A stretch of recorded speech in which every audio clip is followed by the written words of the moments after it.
Tervetuloa tutustumaan organisaatioanalyyttisen koulutuksen esittelyvideoon. Ja meillä on tänään paikalla tässä Perttu Salovaara ja Jukka-Pekka Heikkilä. Tervehdys. No niin, mä oon Perttu ja tosiaan tässä ekassa lyhyessä videossa me vähän tuodaan esille tällaista, miten konsultti hahmottaa todellisuutta ja muutosprosessia.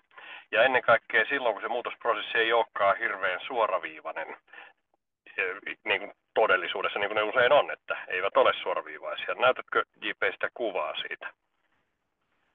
Pertun kanssa valittiin tämmöinen vähän tähän kouluttautumiseen liittyvä kuva, että mitä se konsultti saattaisi kohdata. Ja tässä on tällainen kuva, joka on itse asiassa tuolla lukee kartta graduate, eli valmistumisesta. Ja suunnitelma on here, ja sitten pitäisi valmistua prosessi ja projekti tuolla oikeassa reunassa there. Ja tässä sitten matkan varrella on tapahtumia, eli että prosessi ei ole lineaarinen, niin kuin Perttu tuossa totesit, vaan siellä on sinisellä merkitty esimerkiksi, että ajattelutapa onkin muuttunut. Semmoisia on sattunut matkalle. Sitten on tullut hyviä isoja doubt, isoja epäilyn paikkoja, ne on oransseilla. Jotain ihme sattumia on keltaiset tuolla. Sitten on tullut sateinen päivä. Ne on tuollaisia tummansinisiä.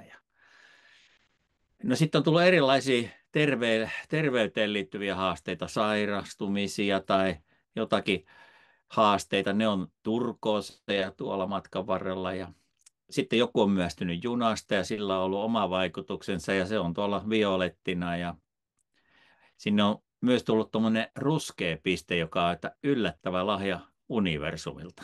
Eli jotain on avautunut siinä yllättäen kokonaan. Ja sitten punaisiakin näyttää olevan useampia, että prosessissa on tarvittu tämmöisiä leap of faith-hyppyjä. Ja niin se on sitten päätynyt perille ja kun sitä jälkeenpäin katsoo, niin tämä näyttää nyt aika sotkulta. Sanoisin, että prosessi on enemmänkin sotkussa etenemistä kuin lineaarista askeltamista. Joo, ja tämä on varmaan aika monen kehittäjän, konsultin, miksei johtajankin niin kuin arkea, että kun katsoo taaksepäin, niin noinhan se meni. Että alun perin kun sitä suunnitellaan, niin pyritään tekemään hyvä suunnitelma, askelia, tossa noin, tossa tollaisia vaikuttavuuksia.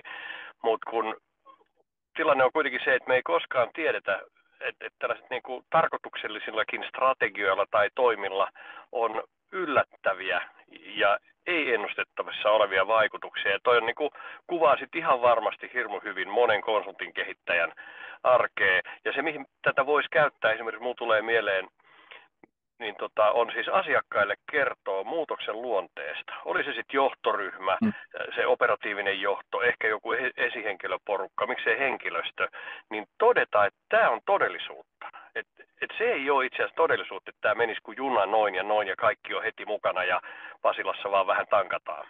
Vaan että oikeasti tämän tyyppistä se tuppaa olemaan. Joo.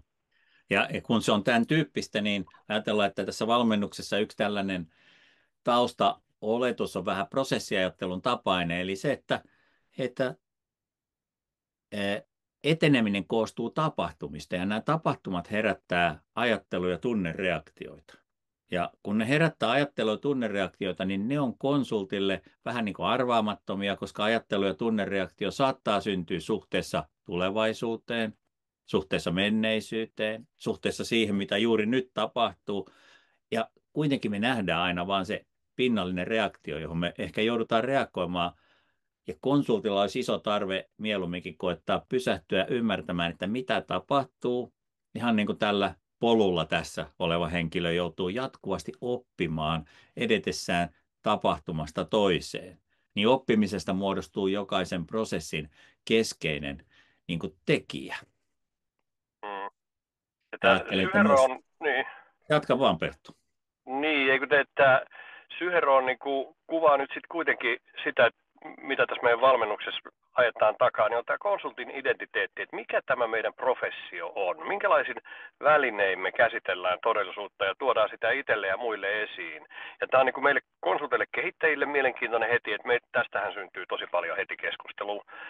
Mutta sitten pitää muistaa sellainen, että sit jos me esitellään ja kun me esiteltäisiin tätä asiakkaalle, niin sellainenkin ikään kuin kriittinen piste siinä tai kritiikki siinä on sitten kuitenkin se, että asiakkaalla on menossa vaikka mitä kaikkea muutakin siellä.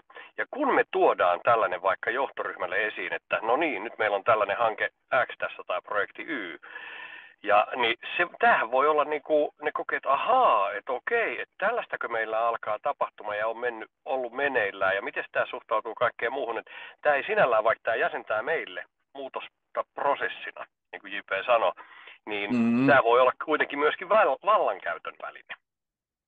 kyllä, kyllä. Ja tavallaan kun sitä etenemistä yleensä suositaan, että sitä kuvataan lineaarisesti, että on vaihe 1 ja vaihe 2 ja sitten tulee valmistumisvaihe. Ja kun todellisuus on sen kanssa hyvin toisenlainen, ja me kuitenkin tarvitaan nämä molemmat lähestymiset, niin ajattelen, että konsultin kyvykkyyksille on tärkeää tämmöinen paradoksaalisen luonteen kanssa työskentely jatkuvasti. Eli kuinka se työskentelee sekä yrittäen luoda järjestystä, että ymmärtäen, mitä tässä sekasotkussa tapahtuu.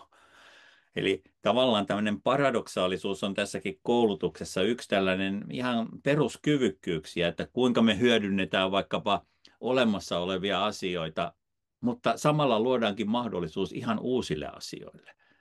Tai vastaavasti voisi sanoa, että kuinka kontrolloidaan sitä prosessin toimintaa, mutta mahdollistetaan koko ajan toisenlaista toimintaa.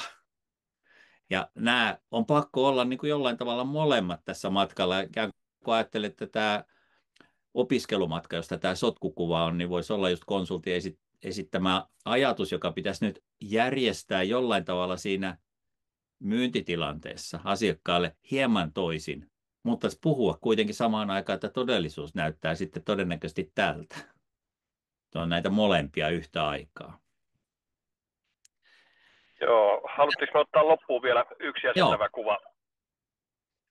Tässä eli ei varmaan hirveän paljon enempää muuta kuin se, että konsultti joutuu tasapainoilemaan niin kuin nopeiden, vähän tällaisen niin low hanging fruits, nopeiden interventioiden kanssa ja sitten pitkän ajan muutoksen kanssa. Et usein haluttaisiin heti tuloksia, mutta sitten toisaalta, jos me halutaan tuloksia, me tiedetään, että meillä pitää olla, niin kuin siellä pitää ruveta muuttua asenteet ja ajattelumallit, niin tämä kuva kuvastaa sitä.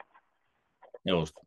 Ja sillä tavalla ikään kuin tuolla polulla etenemisessä, niin meidän koulutuksessa koitetaan kiinnittää huomiota juuri tämmöiseen paradoksiin myöskin, että nämä molemmat täytyy olla siinä omassa työtavassa, kehittämisen työtavassa ja työkalupakissa jollain tavalla hallussa, että tehdä tuota syvää, mitä Perttu kuvasi, mutta saada samanaikaisesti sellaista indikoivaa, nopeaa muutosta myöskin aikaiseksi.